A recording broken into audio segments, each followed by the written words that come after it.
عزاداری ہے. میں آپ کی خدمت میں یہ ساری باتیں عرض کر رہا ہوں کہ کہیں ایسا تو نہیں کہ ہم نے سید الشہداء کی عزاداری کو اس کی حقیقت میں، اس کی ریالٹی میں، اس کے کور ایسنس میں سمجھنے کی کوشش نہیں کی. اب میں اپنے اوپر رکھ کر اس کے بارے میں کہہ سکتا ہوں جو غلط ہو سکتا ہے. مثال کے طور پر میں طالب علم ہوں، دینی طالب علم ہوں. دنیا میں کہیں نہ کہیں سے مجھے محرم کے چند دنوں کے لیے لوگ بلائیں گے تو میں چلا جاؤں گا. جب میں چلا جاؤں گا تو وہاں پر ان چیزوں میں سے جن کو مجھے سیکھتے ہوئے 34 ایئرز ہو گئے 10 دن بول ہی لوں گا.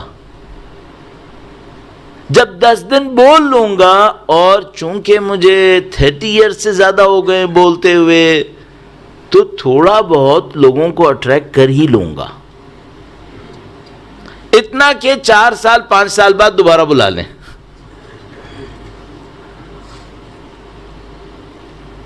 عزاداری کے لیے اتنا کافی ہے. اچھا، جو لوگ آئے ہیں وہ کیا آئے ہیں؟ ان کا سید الشہداء سے ایک تعلق ہے، اور ان میں سے کچھ لوگ یہ سمجھ رہے ہیں کہ ہم اس سید الشہداء کی عزاداری میں جائیں گے تو ہماری دنیا آسان ہو جائے گی. تو مثال کے طور پر آپ کسی سے پوچھتے ہیں تو اپنے گھر میں عزا کرتے ہو؟ وہ کہتا ہے ہاں جی عزا کرتا ہوں. کیوں عزا کرتے ہو؟ مولانا پورے سال برکتیں آتی رہتی ہیں. اور برکتوں سے اس کا مطلب کیا ہے کہ اہل خانہ سب نماز شب پڑھتے ہیں؟ نہیں. برکتوں سے اس کا مطلب یہ اس کا بزنس بڑھتا ہے، اس کی سیلری بڑھ جاتی ہے، اس کی لگژریز میں اور اس کی زندگی کے آسائشوں میں اور لذتوں میں اضافہ ہو جاتا ہے. آپ انصاف سے بتائیے گا یہ عزاداری کا حق ہو گیا؟ مجھے اس سے ڈر ہے. مجھے سارا ڈر ہے وہ اس سے کہ خدا نہ کرے نعوذ باللہ ہم نے عزاداری کو اس طرح نہ دیکھ لیا. ہمیں کیا کرنا چاہیے؟ ہمیں، میں نے عرض کیا، سید الشہداء کے پیغام کو سمجھنے کی کوشش کرنا چاہیے. سید الشہداء نے توحید کو زندہ کیا تھا. عزاداری سید الشہداء توحید کو زندہ کرے ہمارے دلوں کے اندر. سید الشہداء نے ظالم کو للکارا تھا، مظلوموں کا ساتھ دینے کی بات کی تھی، خود سب سے بڑے مظلوم قرار پائے. سید الشہداء کی عزاداری ہمیں مظلوموں کا ساتھ دینے کی ہمت دے.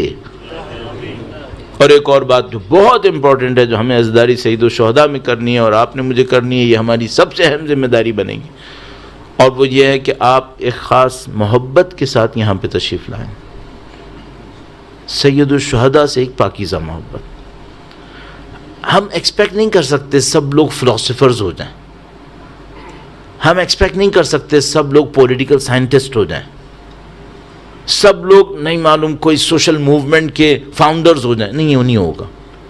یہاں بہت سارے لوگ ہوں گے ایسے دنیا بھر کے اندر کہ جو لوگ صرف سید الشہداء کے ساتھ ایک ذاتی محبت کے لیے آئے ہیں یہاں پر. اچھا، اگر کوئی شخص صرف ان تمام باتوں کو نہیں سمجھتا جو میں نے ابھی عرض کی، مظلوموں کا ساتھ دینا، ظالموں کو للکارنا، یہ ساری باتیں اس کو سمجھ میں نہیں آتی، صرف امام حسین کی خالص محبت پہ اصرار کیوں کر رہا ہوں؟ دنیا کی خاطر نہیں، دکھاوے کی خاطر نہیں، ریچولز کی خاطر نہیں، صرف سید الشہداء کی خالص محبت میں یہاں تک آئے. اب میں آپ سے ایک سوال پوچھوں گا، سید الشہداء اسے کہاں لے کے جائیں گے؟ بھئی اگر کوئی شخص سید الشہداء کی خالص محبت کے ساتھ یہاں تک آیا، اور میں چونکہ اس کے بعد والے جملے تھوڑے سے خطرناک ہو سکتے ہیں، سخت نہیں خطرناک ہو سکتے ہیں، اس لیے اپنے اوپر رکھ لیتا ہوں. فرض کر لیتے ہیں کہ میں عاشقانہ، مخلصانہ، سچے ترین جذبات کے ساتھ امام حسین کی محبت اور عقیدت میں مجلس پڑھتا رہا ہوں، تو سید الشہداء مجھے کہاں لے کے جائیں گے؟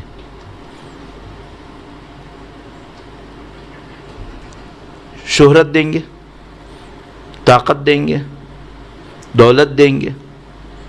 میں جو سید الشہداء سے سچی محبت کروں پورے خلوص کے ساتھ، سید الشہداء مجھے جواب میں دولت دے دیں، آئے سید الشہداء مجھے اس پہ چھوڑ دیں گے؟ قسم کھا رہا ہوں ایسا نہیں ہوگا.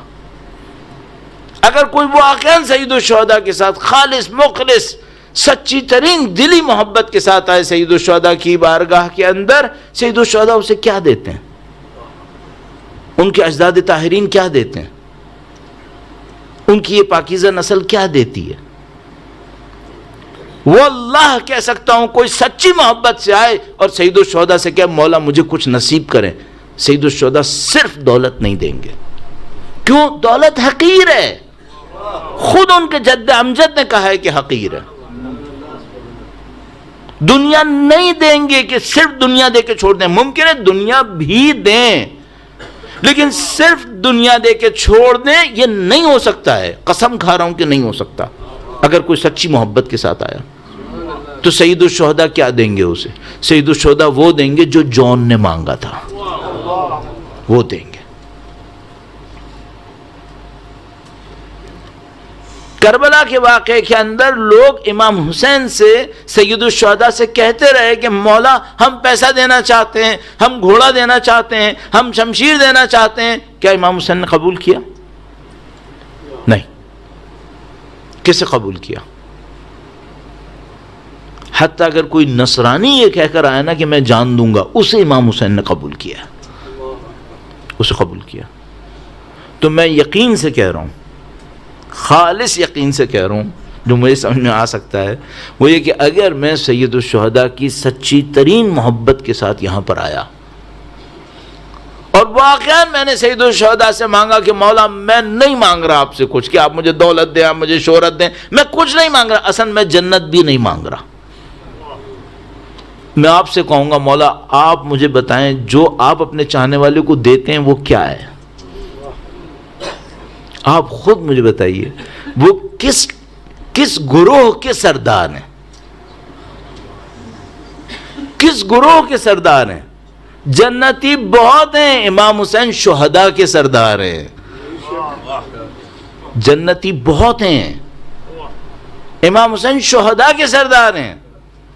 اگر میں امام حسین کی سچی محبت کے ساتھ ان کی بارگاہ میں پہنچا اور کہا مولا میں صرف آپ کے لیے یہاں تک آیا ہوں، تو امام حسین کیا دیں گے؟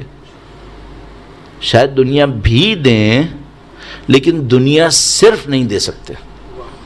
جو مجھے سمجھ میں آتا ہے ابھی تک وہ سید الشہداء کہیں گے اگر تم اتنے ہی میرے چاہنے والے ہو نا تو میں تمہیں یہ سعادت دوں گا کہ تمہاری جان میری راہ میں قربان ہو. یہ مجھے سمجھ میں آتا ہے. سید الشہداء دیکھیے یہ جو جملہ میں آپ کی خدمت میں جو لقب میں بار بار عرض کر رہا ہوں آپ کی خدمت میں، سید الشہداء، شہداء کے سردار. تو اگر کوئی واقعی سچی محبت کے ساتھ امام حسین کے پاس آیا ہے تو ان کے گروہ میں بیٹھنا چاہتا ہے یا کہیں اور بیٹھنا چاہتا ہے؟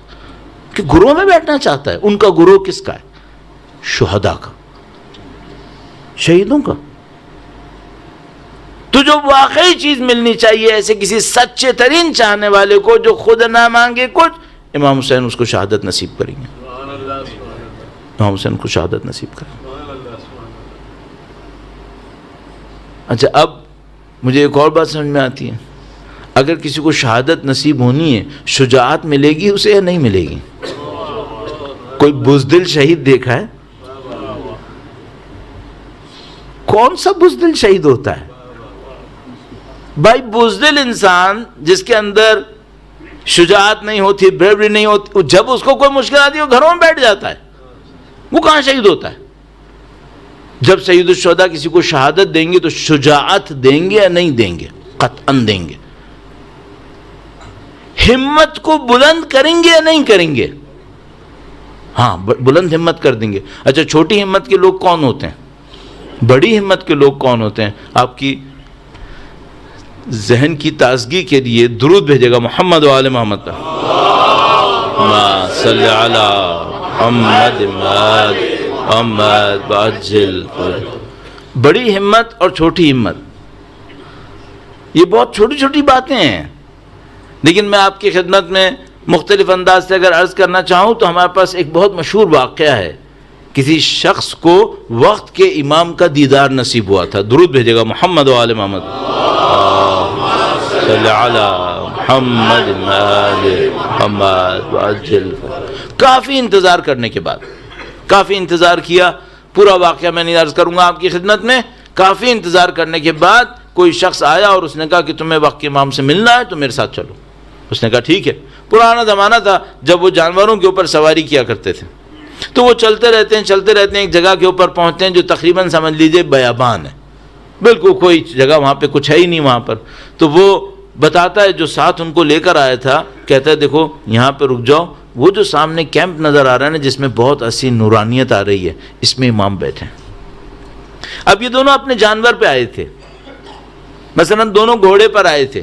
اچھا اس زمانے میں ہوتا ہی تھا کہ جب میں گھوڑے سے اتروں گا تو اسے کہیں باندھوں گا تاکہ گھوڑا بھاگ نہ جائے, کیونکہ اگر گھوڑا بھاگ گیا تو میں پھر واپسی پہ کہاں جاؤں گا.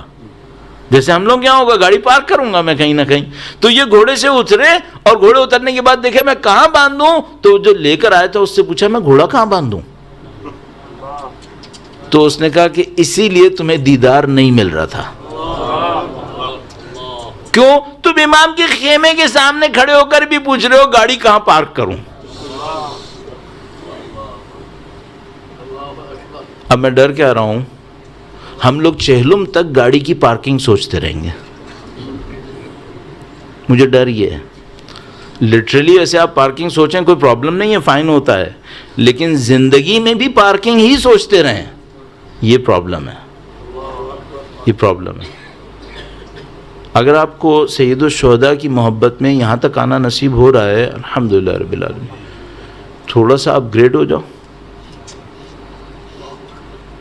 تھوڑا اوپر بھی تو آؤ.